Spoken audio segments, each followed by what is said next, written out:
Atos dos Apóstolos. Capítulo 8. Perante o Sinédrio. Foi a cruz esse instrumento de vergonha e tortura que trouxe esperança e salvação ao mundo. Os discípulos não passavam de pessoas simples, sem dinheiro e com nenhuma outra arma a não ser a palavra de Deus.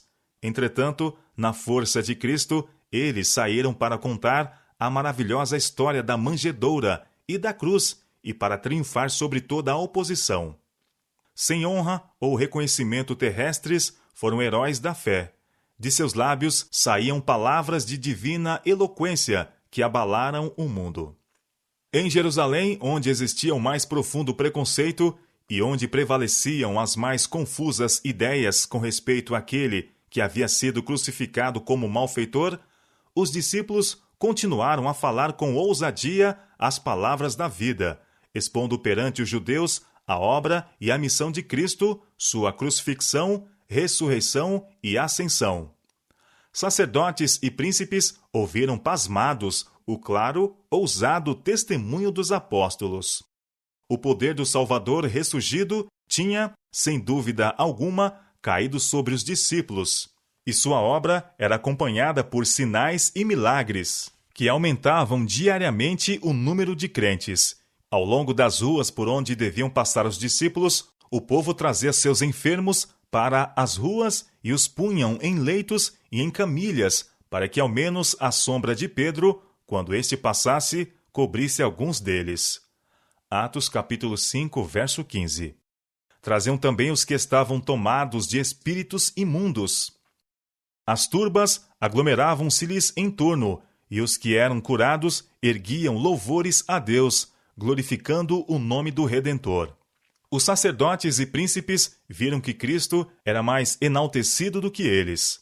Ouvindo os saduceus, que não criam na ressurreição, os apóstolos declararem que Cristo ressuscitara dos mortos, ficaram enraivecidos, compreendendo que, se aos apóstolos fosse permitido pregar um Salvador ressuscitado e operar milagres em seu nome, a doutrina de que não haveria ressurreição seria rejeitada por todos e a seita dos saduceus logo se extinguiria. Os fariseus ficaram irados ao perceberem que a tendência do ensino dos discípulos era destruir as cerimônias judaicas e tornar de nenhum valor as ofertas sacrificais.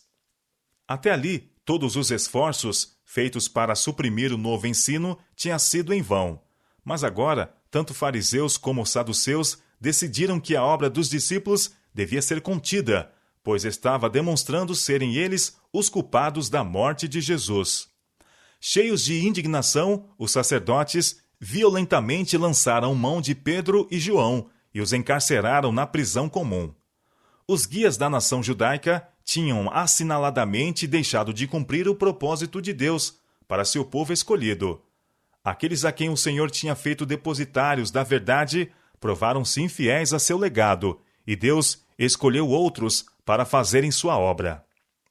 E em sua cegueira, esses guias davam agora amplo impulso ao que chamavam justa indignação contra aqueles que estavam pondo de lado suas acariciadas doutrinas. Não podiam sequer admitir a possibilidade de não haverem entendido devidamente a palavra, ou que tivessem interpretado mal, aplicado erradamente as Escrituras. Agiam como homens que houvessem perdido a razão. Que direito têm esses ensinadores, diziam, alguns deles meros pescadores, para apresentar ideias contrárias às doutrinas que temos ensinado ao povo? Estando determinados a suprimir o ensino dessas ideias, aprisionavam os que o estavam apresentando. Os discípulos não se intimidaram nem esmoreceram com tal tratamento. O Espírito Santo lhes trouxe à mente as palavras proferidas por Cristo. Não é o servo maior do que o seu senhor? Se a mim me perseguiram, também vos perseguirão a vós. Se guardaram a minha palavra, também guardarão a vossa. Mas tudo isso vos farão por causa do meu nome, porque não conhecem aquele que me enviou. João capítulo 15, versos 20 e 21. Expulsar-vos-ão das sinagogas. Vem mesmo a hora em que qualquer que vos matar, cuidará fazer um serviço a Deus. Tenho-vos dito isto, a fim de que, quando chegar aquela hora, vos lembreis de que já vô-lo tenho dito. João capítulo 16, verso 2 e 4. O Deus do céu, o poderoso governador do universo, tomou em suas mãos a questão do aprisionamento dos discípulos, pois homens estavam a guerrear contra a sua obra.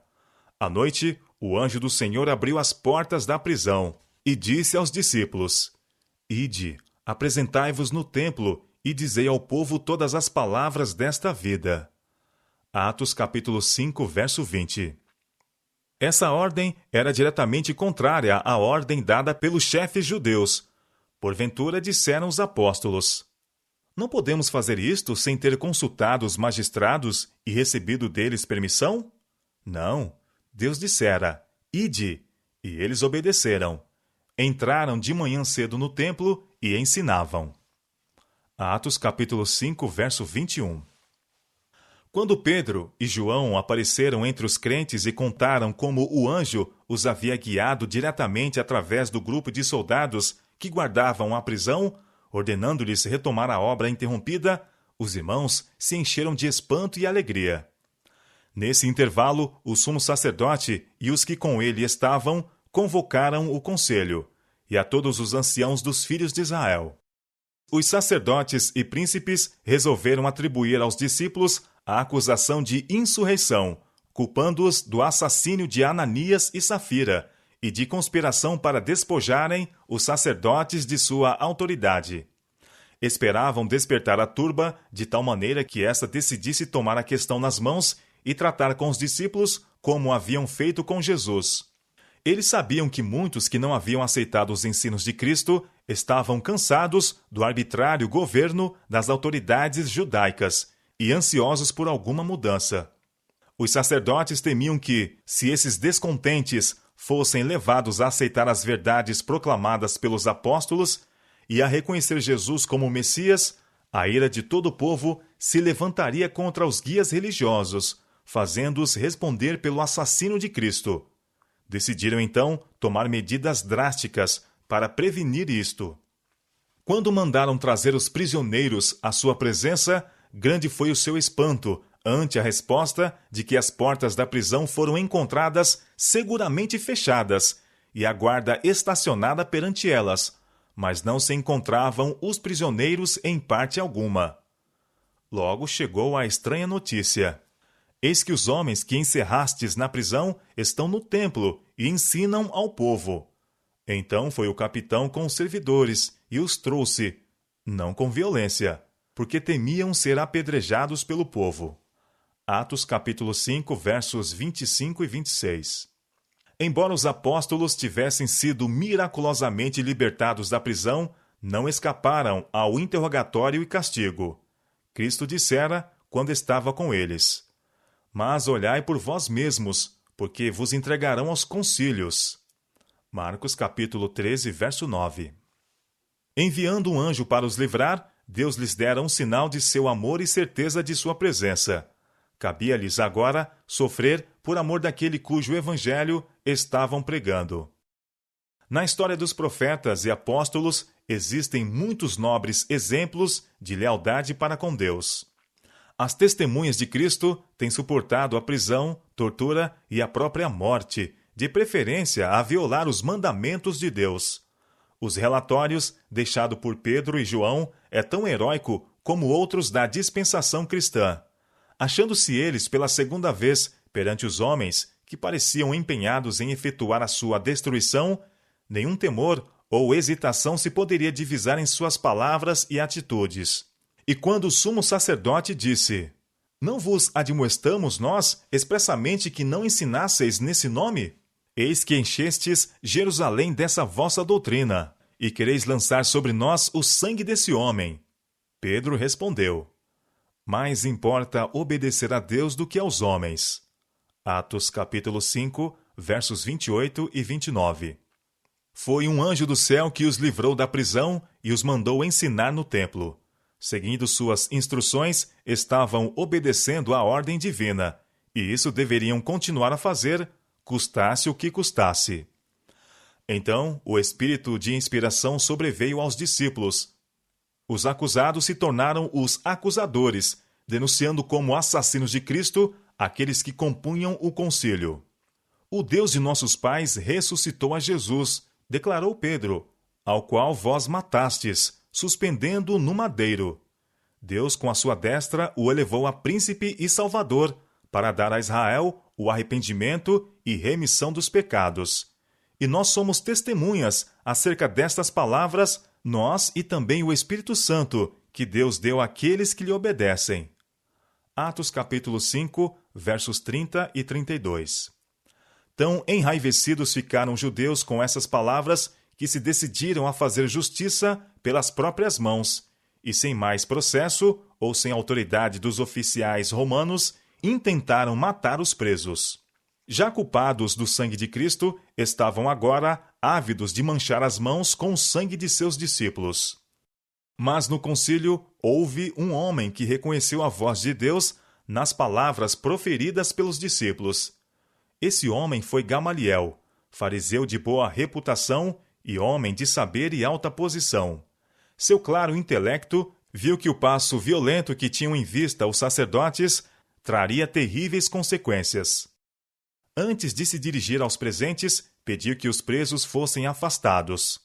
Bem conhecia os elementos com que tinha de tratar. Sabia que os assassinos de Cristo em nada hesitariam a fim de executar seu propósito.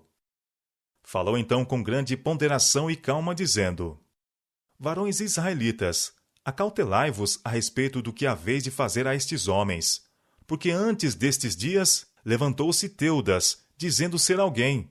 A este se ajuntou o número de uns 400 homens, o qual foi morto, e todos os que lhe deram ouvidos foram dispersos e reduzidos a nada. Depois deste, levantou-se Judas, o Galileu, nos dias do alistamento, e levou muito povo após si. Mas também este pereceu, e todos os que lhe deram ouvidos foram dispersos. E agora digo-vos, dai de mão a estes homens, e deixai-os, porque se este conselho ou essa obra é de homens, se desfará. Mas, se é de Deus, não poderei desfazê-la, para que não aconteça serdes também achados combatendo contra Deus. Os sacerdotes viram a racionalidade dessas opiniões e foram obrigados a concordar com Gamaliel. Contudo, seu preconceito e ódio dificilmente podiam ser restringidos. Muito relutantemente, depois de castigar os discípulos e ordenar-lhes de novo, sob pena de morte, a não mais pregarem no nome de Jesus, soltaram-nos. Retiraram-se depois da presença do conselho, regozijando-se de terem sido julgados dignos de padecer afronta pelo nome de Jesus, e todos os dias no templo e nas casas não cessavam de ensinar e de anunciar a Jesus Cristo. Atos capítulo 5, versos 41 e 42. Pouco tempo antes de sua crucifixão, Cristo tinha garantido a seus discípulos um legado de paz. Deixo-vos a paz, disse ele. A minha paz vos dou, não vô-la dou como o mundo a dá. Não se turbe o vosso coração, nem se atemorize.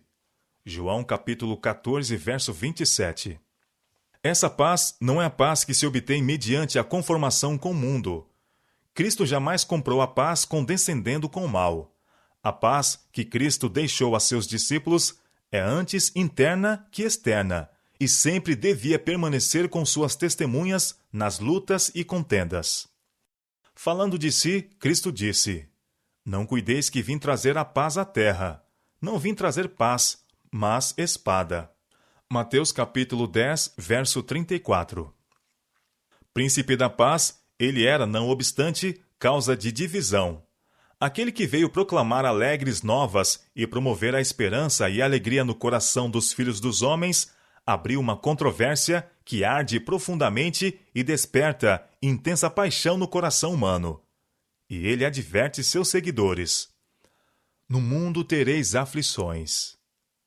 João capítulo 16, verso 33. Lançarão mão de vós e vos perseguirão, entregando-vos às sinagogas e às prisões, e conduzindo-vos à presença de reis e presidentes, por amor do meu nome. E até pelos pais, e irmãos, e parentes, e amigos sereis entregues, e matarão alguns de vós. Lucas capítulo 21, versos 12 e 16. Essa profecia tem sido cumprida de modo notável. Toda a indignidade, toda a injúria, toda a crueldade que Satanás podia instigar o coração humano a imaginar tem recaído sobre os seguidores de Jesus. E isso será de novo cumprido, pois o coração carnal ainda está em inimizade com a lei de Deus e não se sujeitará a seus mandamentos. O mundo não está hoje em maior harmonia com os princípios de Cristo do que esteve nos dias dos apóstolos. O mesmo ódio que motivou o clamor, crucifica-o, crucifica-o, o mesmo ódio que levou à perseguição aos discípulos, ainda atua nos filhos da desobediência. O mesmo Espírito que nos séculos escuros enviou homens e mulheres à prisão, ao exílio e à morte, que concebeu as atrozes torturas da Inquisição, que planejou e executou o massacre de São Bartolomeu e acendeu as fogueiras de Smithfield, ainda está agindo com maligna energia em corações não regenerados. A história da verdade tem sido sempre o relato da luta entre o direito e o erro. A proclamação do Evangelho sempre tem sido levada avante neste mundo em face de oposição, perigos, perdas e sofrimentos. Em que consistia a força daqueles que no passado sofreram perseguição por amor a Cristo? Era a união com Deus, união com o Espírito Santo, união com Cristo. A acusação e a perseguição têm separado muitos de seus amigos terrestres, mas nunca do amor de Cristo. Nunca a pessoa, provada pela tempestade, é mais encarecidamente amada por seu Salvador do que quando sofre a perseguição por amor à verdade. Eu o amarei, disse Cristo, e me manifestarei a ele. João capítulo 14, verso 21. Quando por causa da verdade o crente se acha perante os tribunais terrestres, Cristo se acha a seu lado. Quando é encerrado entre as paredes da prisão, Cristo se lhe manifesta e com seu amor lhe anima o coração. Quando sofre a morte por amor a Cristo, o Salvador lhe diz: eles podem matar o corpo, mas não podem matar a alma. Tende bom ânimo, eu venci o mundo. João capítulo 16, verso 33. Não temas, porque eu sou contigo. Não te assombres, porque eu sou teu Deus. Eu te esforço, e te ajudo, e te sustento com a destra da minha justiça. Isaías capítulo 41, verso 10. Os que confiam no Senhor serão como o monte de Sião, que não se abala, mas permanece para sempre. Como estão os montes à roda de Jerusalém, assim o Senhor está em volta do seu povo, desde agora e para sempre. Salmo capítulo 125, versos 1 e 2. Libertará as suas almas do engano e da violência, e precioso será o seu sangue aos olhos dele. Salmo capítulo 72, verso 14. O Senhor dos exércitos os amparará, e o Senhor seu Deus naquele dia os salvará, como ao rebanho do seu povo, porque como as pedras de uma coroa, eles serão exaltados na sua terra. Zacarias capítulo 9, versos 15 e 16.